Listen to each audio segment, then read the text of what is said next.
واحد الصدر ديال الدجاج في الثلاجه وتشهيت نحضر لكم شي شاورما تكون زوينه مع واحد لاصوص كتجي خطيره ولذيذه وسهله التحضير والمذاق يا ليل يا عين. اول حاجه كنجيبوا صدور ديال الدجاج كنقطعوهم على شكل كيف ما كتشوفوا، نحاول نقطعوهم على شكل ايمانسي.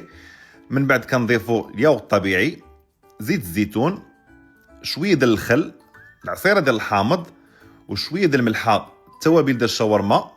ومن بعد كنضيفوا الضويمه ديال الثومه ديال الكنور اللي كتعطي واحد المذاق رائع. الشاورما ديالنا كتنسمها مزيان، كنخلطوا كلشي مزيان ونخليو الدجاج ديالنا يشرب لا ماغيناد على خاطرو.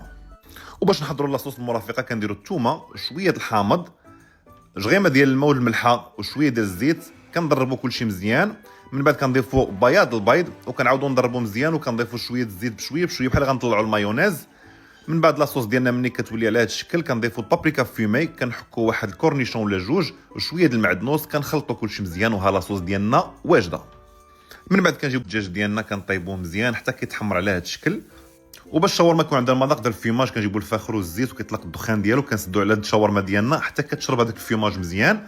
وكنجيبوا الطورطيه ولا العيش وكنديروا لاصوصيه الاولى، الخس، مطيشه، الشاورما اللي ديجا حضرناها، الكورنيشون، وكنزيدوا نغرقوها بلاصوص وكنجمعوها ونديروا فوق المقله تحمر على خاطرها وتشد في راسها.